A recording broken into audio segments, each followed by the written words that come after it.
আল্লাহর পয়গম্বর বলে শুধু হাফেজে কোরআনকে নয়, মা তোমাদের কপাল কত ভালো। আমি তো মাঝে মধ্যে মার কবরের পাশে দাঁড়ায়া আস্তে আস্তে করে সূরা ইয়াসিন তেলাওয়াত করি। এটা আমার মায়ের ওসিয়ত। বেটা আমার কবরের পাশে এসে তাড়াহুড়া করে পড়বে না, আস্তে আস্তে করে পড়বি, লম্বা টাইম নিয়ে চেষ্টা করে আব্দুর রহমান আস-সুদাইসির মতো করে সুন্দর সুন্দর করে পড়ি। আধা ঘন্টা সময় লাগায় দেই মার কবরের পাশে যখনই যায়। এ মুসলমান, আমার মাকে বলে মা জানি না, তবে আল্লাহকে বলে আমার গুনার কারণে যেন আমার মাকে কোনো পাকড়াও না করে, কারণ আমার মা তো তার নিয়ত ভালো। আমার মা বলছে বেটারে দুনিয়ার টাকা পয়সা চাই না, আমি চাই তুমি কোরআনের হাফেজ হও, আলেমে দ্বীন হও। আমি চাই হাফেজে কোরআন যেন আমার জানাজার নামাজের ইমামতি করে। একজন হাফেজে কোরআনের মাথায় সম্মানের মুকুট পরায় দিবে। জোরে কোন সুবহানাল্লাহ। জি শখস ने कुरान को सीनों में बसाया, जिस शख्स ने कुरान को सीनों में बसाया, फिरदौस मुअल्ला में मका अपना बनाया, फिरदौस मुअल्ला में मका अपना बनाया। আল্লাহু আকবার বলেন। যে ব্যক্তি কোরআনুল কারীমের হাফেজ হবে সে তার ঠিকানা জান্নাতুল ফেরদাউসের উচ্চ মাকামে নেবে। সুবহানাল্লাহ বলেন। মুসলমান ভাইরা রে, আল্লাহর পয়গম্বর বলেন 2 নাম্বার আমার দিক তাকান, ওয়ায়ুকসি ওয়ালিদাহু হুল্লাতাইন। আল্লাহর পয়গম্বর বলে শুধু হাফেজে কোরআনকে নয়, মা তোমাদের কপাল কত ভালো। আমি তো মাঝে মধ্যে মার কবরের পাশে দাঁড়ায়া আস্তে আস্তে করে সূরা ইয়াসিন তেলাওয়াত করি। এটা আমার মায়ের ওসিয়ত। বেটা আমার কবরের পাশে এসে তাড়াহুড়া করে পড়বে না, আস্তে আস্তে করে পড়বি, লম্বা টাইম নিয়ে চেষ্টা করে আব্দুর রহমান আস-সুদাইসির মতো করে সুন্দর সুন্দর করে পড়ি। আধা ঘন্টা সময় লাগায় দেই মার কবরের পাশে যখনই যায়। এ মুসলমান, আমার মাকে বলে মা জানি না, তবে আল্লাহকে বলে আমার গুনার কারণে যেন আমার মাকে কোনো পাকড়াও না করে, কারণ আমার মা তো তার নিয়ত ভালো। আমার মা বলছে বেটারে দুনিয়ার টাকা পয়সা চাই না, আমি চাই তুমি কোরআনের হাফেজ হও, আলেমে দ্বীন হও। আমি চাই হাফেজে কোরআন যেন আমার জানাজার নামাজের ইমামতি করে। আল্লাহু আকবার।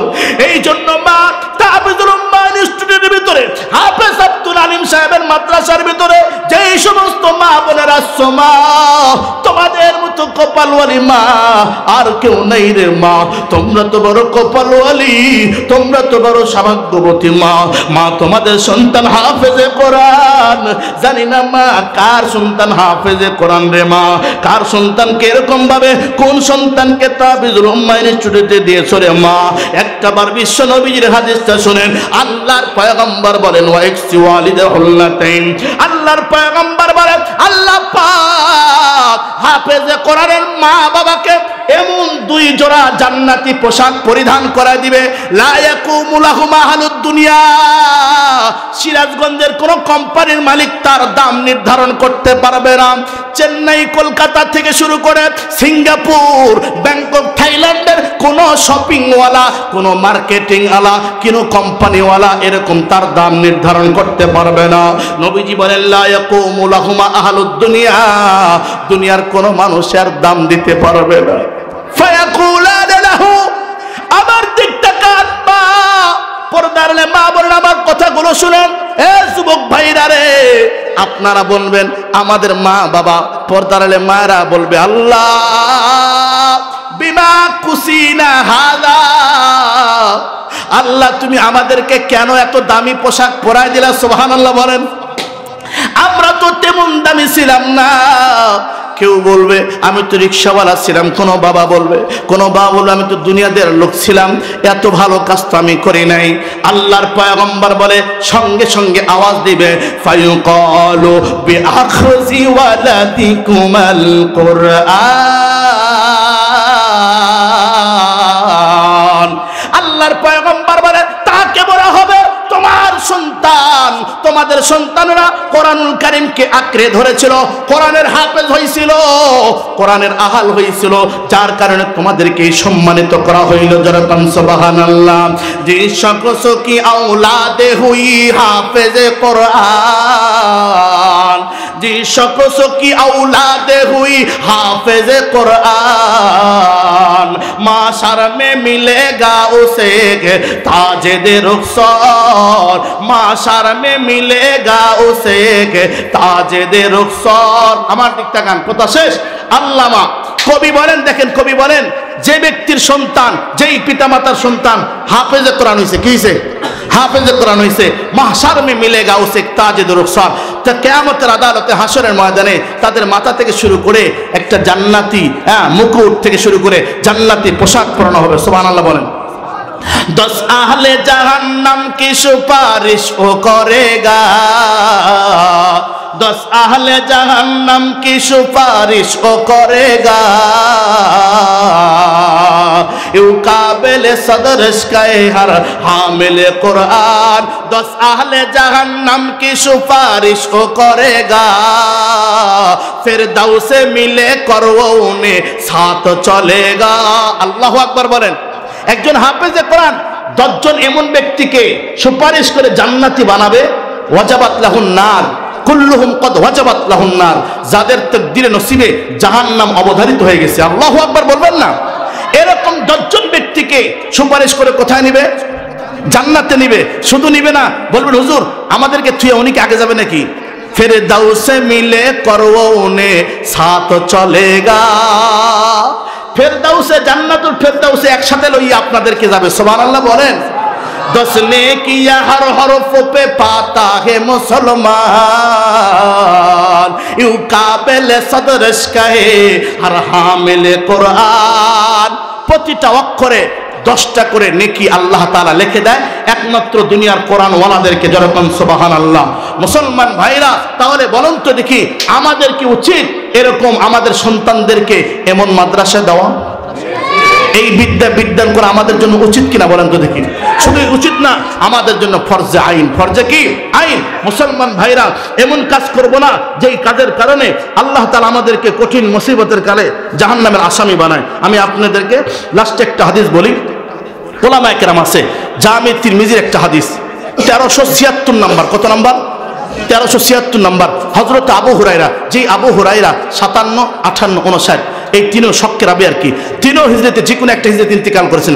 আবু হুরায়রা বিশ্ব নবীজির কাছ থেকে সারা জীবনে 5017টি হাদিস বর্ণনা করছেন। আল্লাহু আকবার বলেন। এই আবু হুরায়রা রাদিয়াল্লাহু বলেন, ইদা মাতাল ইনসানু ইনকাতা আমালুহু ইল্লা মিন সালাসিন, বলেন যদি যখন কোনো মানুষ মারা যায় তার সমস্ত আমলগুলো কি হয়ে যায় বলেন? বন্ধ হয়ে যায়। ইল্লা মিন সালাসিন, শুধুমাত্র 3টা আমল কি থাকে? জারি থাকে।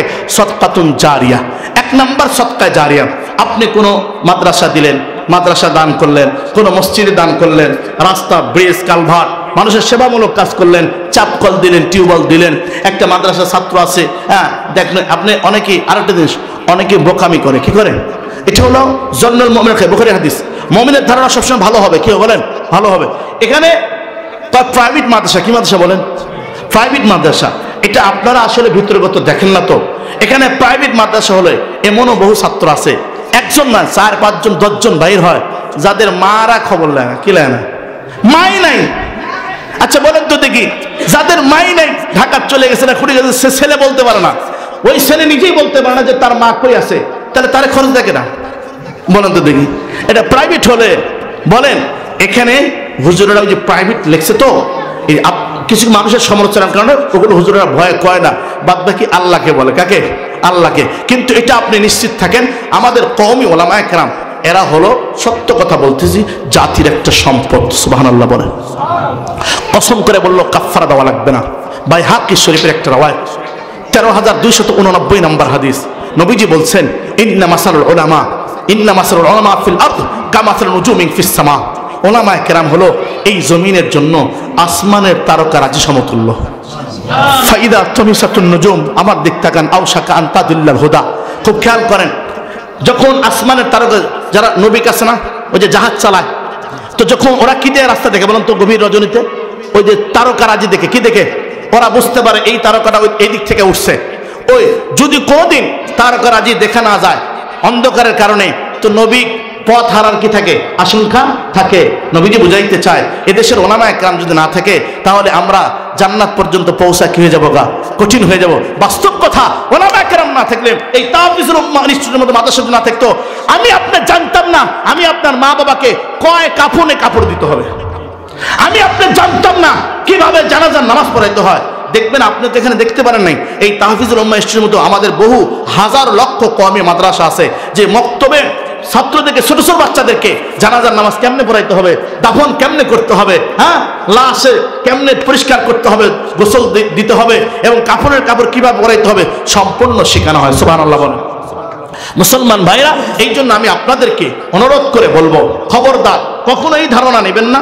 প্রয়োজনে এটা আমি আপনাদেরকে এইভাবে বলছি না, আমি এটা বলছি আপনাদের দিলের ভিতরে যেন থাকে ভালো ধারণা, যেটা প্রাইভেট মাদ্রাসা হলো, এখানেও ওই যে বড় হুজুর হাফেজ আব্দুল আলিম সাহেব যা আছে উনি সবাইকে বলে না, ওই যে একটা নাম আছে লেভেল প্রাইভেট মাদ্রাসা, কিন্তু ওনার দিলের ভিতরে ঠিকই ভয় আছে, আল্লাহ তাআলার কাছে কিছু কান্নাকাটি করে। কিন্তু আমি আপনার উচিত হলো আমি আপনি জিজ্ঞাসা করা, কি করা, জিজ্ঞাসা করা, হুজুর এখানে কি, আমি তো আমার ছেলে আলহামদুলিল্লাহ ভালো আছে, আমিও তো ভালো মোটামুটি চলি, তো এখানে কি কোনো মাসুম বাচ্চা এরকম আছে বা ইতিম বাচ্চা আছে বা যার মা নাই অসহায় আছে, এরকম ভাবে যখন আপনি নিজে ইচ্ছা করে আসবেন, আল্লাহু আকবার বলি, লান তারাল বিররা হাত্তা তুনফিকু মিম্মা তুহিব্বুন, এই আয়াতের মিজদাক, এই আয়াতের শানুজুল থেকে ব্যাখ্যা দেখে দেখেন আল্লাহ তাআলা আপনাকে ওই দানের সবচেয়ে বেশি সওয়াব দিবে যেই দানটা আপনার একান্ত মহব্বতের। আল্লাহু আকবার বলেন।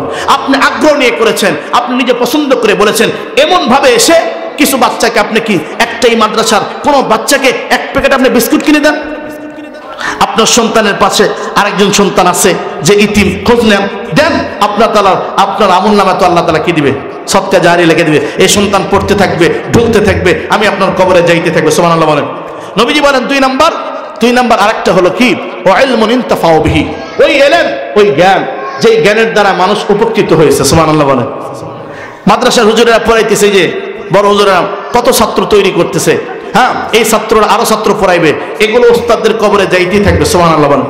3 নম্বর যেটা আমি আপনার জন্য জরুরি, ওয়া ওয়ালাদুন সালিহুন ইয়াদউ লাহু, নেককার সন্তান তৈরি করা, যেই সন্তান আমি আপনার কবরের জন্য দোয়া করবে।